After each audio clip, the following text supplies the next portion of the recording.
गरीब बहू की कन्या पूजन। अरे सुमिता बहन सुनो तो सही। हाँ बोलो अनुपमा जी। चलो चलते हैं। कहाँ? अरे और कहाँ, नवरात्रि शुरू होने वाली है, साथ चलकर ही व्रत का सामान ले आते। सुमिता अपनी पड़ोसन की बात सुनकर दुखी सी हो गई। उसके पड़ोस में वो औरत अभी कुछ दिनों पहले ही रहने आई थी, जिसकी वजह से उसे सुमिता के घर के बारे में कुछ भी पता नहीं था। जैसे ही उसने सुमिता को अपने साथ चलने को बोला तो पीछे से एक मोहल्ले में ही रहने वाली औरत बोली, अरे बहना तुम भी किससे जाने को बोल रही हो? इस बेचारी के घर तो बस 2 वक्त रोटी बन जाए उसी में भगवान का एहसान है। इसके पास पैसे नहीं होंगे जो ये नवरात्रि का बढ़ती सामान खरीदे। क्यों सुमिता बहन? मैं भी परेशान हूँ, आप लोग जाइए। सुमिता की पड़ोसन कड़वी बातें सुमिता के मुंह पर मारकर चली गई। दरअसल सुमिता बेहद ही गरीब थी। जितनी उसके अंदर जान थी उस हिसाब से वो बेचारी मेहनत तो करती थी, लेकिन कुछ खास उसके परिणाम सामने नहीं आते थे। लेकिन इस सब के बाद भी सुमिता अपने मन में माता रानी की सच्ची श्रद्धा रखती थी। जब वो बाहर से घर में आई तो बस अपना दुख बताने को माता रानी के आगे बैठ गई। उसने उनके सामने मिश्री का प्रसाद रखा और रोते हुए बोली, हे माता रानी, मैंने कभी अपनी जिंदगी या हालातों से शिकायत नहीं की, लेकिन ये लोग गरीबी का भी ताना बनाकर मुंह पर ही मार देते हैं। माना कि मैं गरीब हूँ, हाँ माना कि ये लोगों की तरह नवरात्रि की तैयारी नहीं कर सकती, लेकिन इस सब से कहीं ज्यादा मैं आपकी भक्त हूँ। मुझे भी नवरात्रि के व्रत रखने हैं, बस माँ मुझे हिम्मत देना। सुमिता काफी देर बैठकर अपना मन हल्का करती रही। उस वक्त उसकी सास और बेटा दोनों भीख मांगने के लिए मंदिर गए हुए थे। कुछ ही देर बाद 2-4 रुपए लेकर वो दोनों लौट आए और गरीब सुमिता ने उन्हें रूखी रोटी खाने को दी।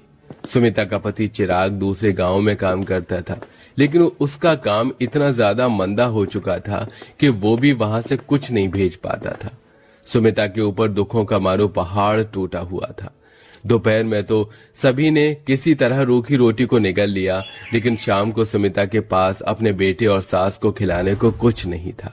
वो बेचारी बस रसोई में बेसुध सी बैठी हुई अपनी खाली डलिया देख रही थी। अब मैं राज और माँ जी को क्या दूं? अब तो लगता है कि यही करना पड़ेगा। बेचारी सुमिता ने सूखी हुई रोटी के डिब्बे में देखा। उसमें एक रोटी सूखी हुई पड़ी हुई थी।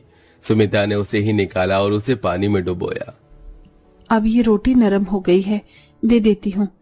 राज बेटा, ये ले तू और दादी माँ खा लो। माँ आप नहीं खाओगी? नहीं लल्ला, मुझे भूख नहीं है। ठीक है, तो मैं और दादी आपके लिए इस रोटी को बचा देंगे। जब आपको भूख लगी तब आप भी खा लेना। अपने छोटे से बेटे की इतनी फिक्र देखकर सुमिता की आंखें नम होने लगी। भगवान ने उन्हें कड़ी मुश्किलों में डाला हुआ था। नन्हे राज और उसकी कमजोर और बूढ़ी दादी ने उस सूखी रोटी को पानी से लगा लगा कर निगला और सुमिता तो भूखी ही सो गई। ऐसा पहली बार नहीं हुआ था जब उन्होंने ऐसा खाना खाया हो। ऐसे ही 2-4 दिन और गुजर गए और अब नवरात्रि लग चुकी थी।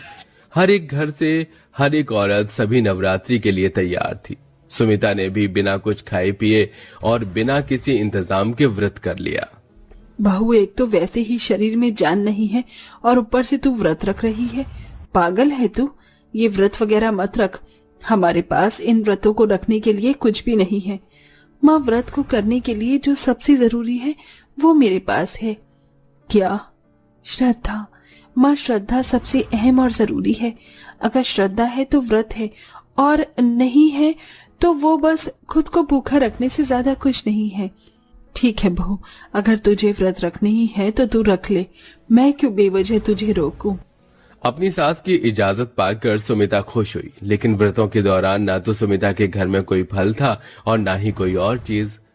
बस सिर्फ उसके यहाँ मिश्री रहती थी, जो भी वो माता रानी को भोग लगाने के लिए इस्तेमाल करती थी। सुमिता ने लगातार नवरात्रि के 5 व्रत बिल्कुल भूखे रहकर पूरे किए, लेकिन आज का छठा व्रत उसे मुश्किल पड़ने लगा, क्योंकि उसे घर का भी काम रहता था और साथ ही अपनी सास और बेटे का पेट भरने की चिंता भी। अभी भी सुमिता भूखी प्यासी मंदिर के बाहर से भंडारा लेने की लाइन में लगी हुई थी कि तभी वो चक्कर खाकर गिरने लगी। अरे नहीं, मेरा तो सर घूम रहा है। अरे देखो भाइयों, इन बहन को क्या हुआ? अरे बहन उठो, क्या हुआ तुम्हें? अरे कोई पानी दो। वहां खड़े हुए लोगों ने उस गरीब की मदद की। पानी का छींटा पड़ने से सुमिता जागी और होश में आई। अरे बहन, ठीक तो हो? क्या हुआ तुम्हें? कुछ नहीं, बस चक्कर आ गया। सुमिता को सभी ने एक साइड बैठा दिया और उसे भंडारे की प्लेट जल्दी से देकर वापस घर भेजा। गर्मी काफी ज्यादा थी, लेकिन इस गर्मी और अपने पेट को एक तरफ करते हुए मजबूर मां को घर से निकलना पड़ा। इसी तरह से परेशानियों में सुमिता की नवरात्रि गुजर गई और आज कन्या पूजन का दिन था। सुमिता का मन तो बहुत ज्यादा था कि वो भी कन्याओं को कुछ खिलाए, लेकिन उसके घर में तो अपने ही खाने के लाले थे। सुमिता माता रानी की तस्वीर के आगे बैठी हुई रो रही थी। माता रानी, जितना मैं कर सकती थी मैंने किया।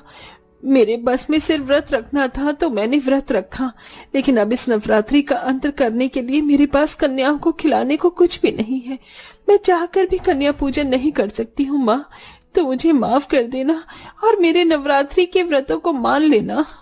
सुमिता ने सच्ची श्रद्धा से अपना काम कर दिया था। कहते हैं ना, अगर इंसान अपनी तरफ से वो सब करे जितना कि वो कर सकता है तो फिर नामुमकिन हालात में करिश्मे होते हैं। सुमिता के साथ भी करिश्मा हुआ। जब वो रो रही थी तभी माता रानी की तस्वीर बहुत ही ज्यादा सुंदर सुनहरी रोशनी में चमकी और स्वयं माँ दुर्गा ने सुमिता को दर्शन दिए।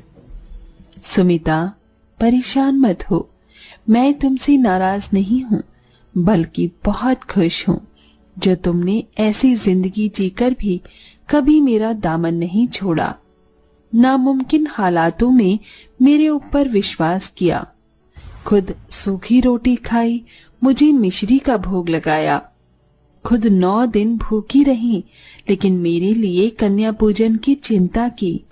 अब मुझे तुमसे कुछ और नहीं चाहिए, मैं अब तुम्हें कुछ देने आई हूँ, ये लो। माता रानी ने सुमिता की रसोई की तरफ उंगली उठाई और वहां ढेरों राशन आ गया। ये सामान कन्या पूजन के लिए है, इससे बनाओ जो भी तुम्हें अच्छा लगे और खुद भी खाओ, कन्याओं को भी खिलाओ। ऐसे बोलकर माँ दुर्गा गायब हो गई। बहुत देर तक तो सुमिता, महादेवी और राज बस यूं ही बैठे रहे, लेकिन फिर सुमिता होश में आई। माँ हमारे घर माँ दुर्गा आई थी, आपने देखा ना? हाँ बहू, मैंने देखा, स्वयं दुर्गा माँ थी। बहुत जल्दी से प्रसाद बना, आज हम भी अच्छा खाना खाएंगे। मैं बताती हूँ, आज तो हलवा पूरी, खीर, मटर पनीर और भी बहुत कुछ बनाना। जरूर माँ। सुमिता ने सब कुछ बहुत ही दिल से बनाया। गरीब घर की रसोई में राशन आ जाना किसी खजाने से कम नहीं था। सुमिता के राशन को देखकर सारी थकान उतर गई और उसने अपने हाथों से कन्या पूजन के लिए प्रसाद बनाना शुरू किया। महादेवी घर घर जाकर कन्याओं को खाने के लिए बोल आई और सुमिता के छोटे से आंगन में भी रौनक हो गई। कितना स्वादिष्ट प्रसाद है। सुमिता काकी, एक कटोरी हलवा और मिलेगा? हाँ, जितना मर्जी उतना खाओ, मैंने बहुत बनाया है। मुझे और सब्जी तो सुमिता काकी, ये बहुत अच्छी है। लाओ, मैं देती हूँ।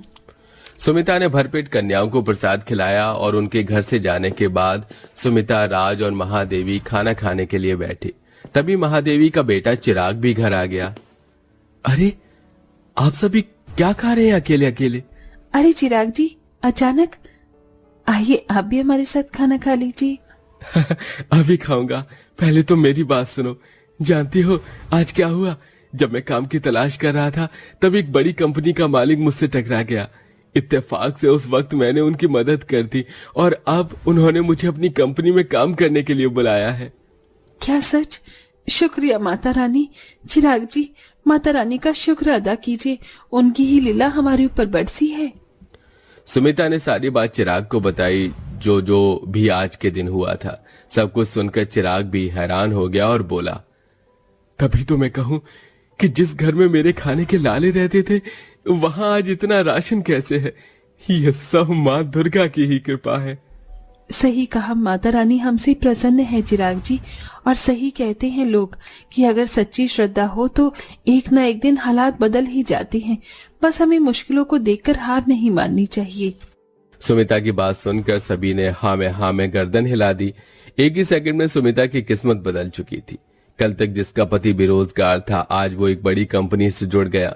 कल तक जिसके यहाँ खाने के भी लाले थे, उस औरत ने आज कन्या पूजन में 9 कन्याओं को भरपेट खाना खिलाया। लेकिन ये सब बस सुमिता की हिम्मत से ही हो पाया था। अब सुमिता की जिंदगी बदल चुकी थी और अब सब कुछ ठीक हो चुका था।